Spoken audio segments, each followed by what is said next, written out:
In this video, we're going to discuss the importance of saying yes and the importance of saying no with your kids, and how to say yes fully and how to say no fully. They are both equally important.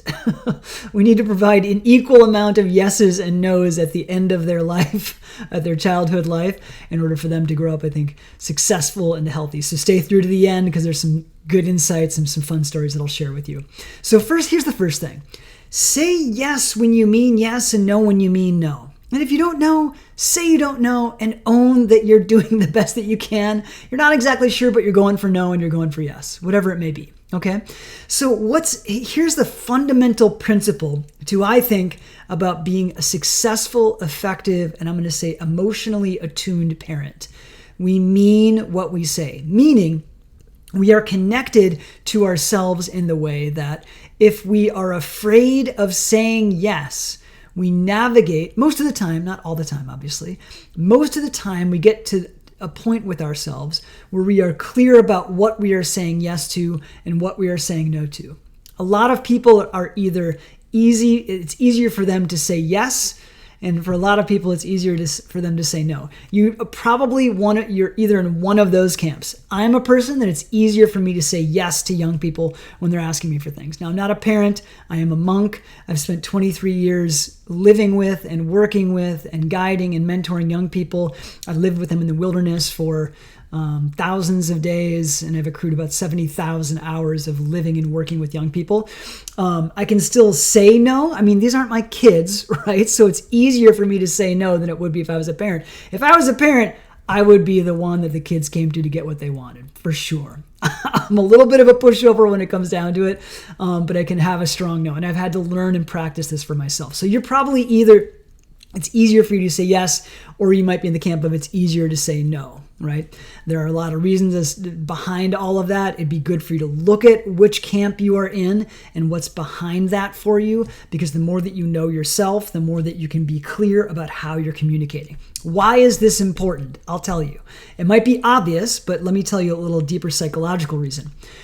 We as people, and especially as kids, we internalize our external world. Right? So what that means is that the structure that we have as young people, that you had, that I had as young people, I internalized that. And for example, with boundaries, however boundaries were held with me, or however boundaries were held with you as a child, is how you generally hold boundaries with yourself later on in your life. Let me explain this. So here's an example, by the way. So when I was in fifth grade, I forgot a book at my school. I lived about a block from my elementary school. I think I was in fifth or fourth grade. My mom was an educator, and she definitely fell in the camp of saying it's much easier for her to say yes than to say no, right? So I started freaking out because I forgot this book, and this assignment that I wasn't going to be able to do because I had this book at school. I was freaking out. I was really anxious. I think I was crying, actually. I was a really sensitive young boy. So I started crying, and I was like, please, I need to get the book. I need to get my book. And my mom made the choice to say, okay, well, let's go see if we can get in.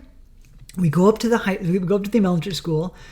It's a block from my house. And my mom starts banging on all the doors. And I do too. I'm banging on the doors and the windows because we saw a car in the parking lot. It was like a Sunday afternoon.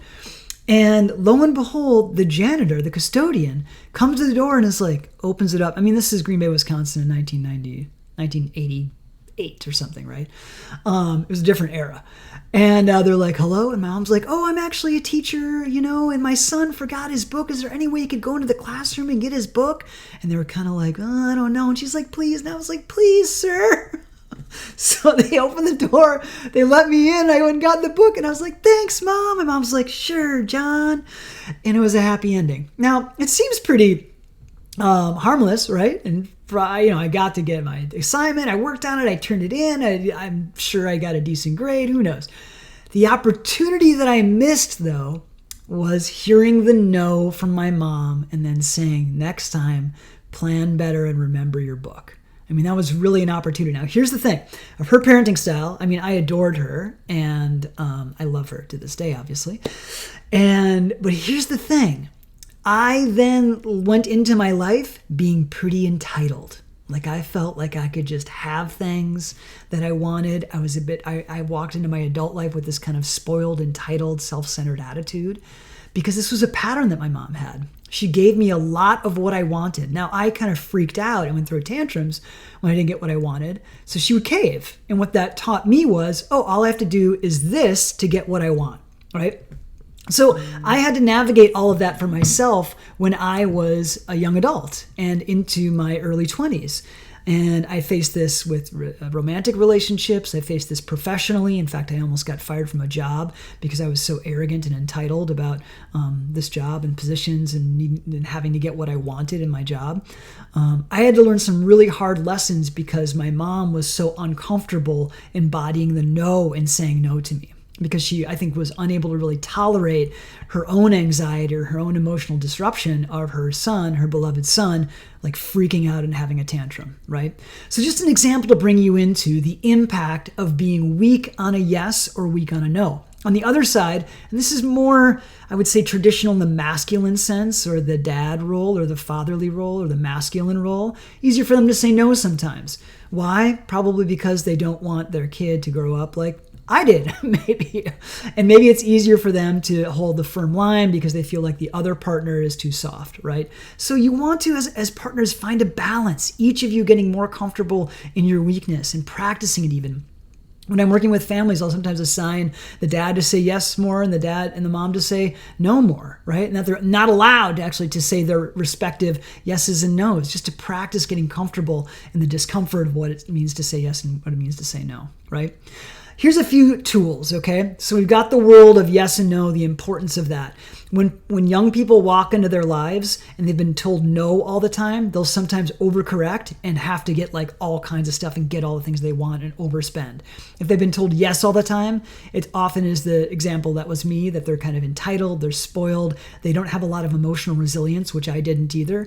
I was not an emotionally resilient person. And that's what the power of the no gives us.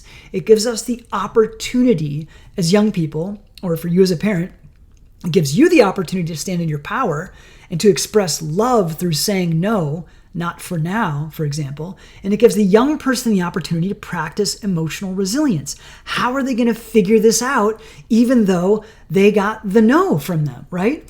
So how you speak to them about boundaries, whether it's a yes or a no, will be how they are with themselves with boundaries.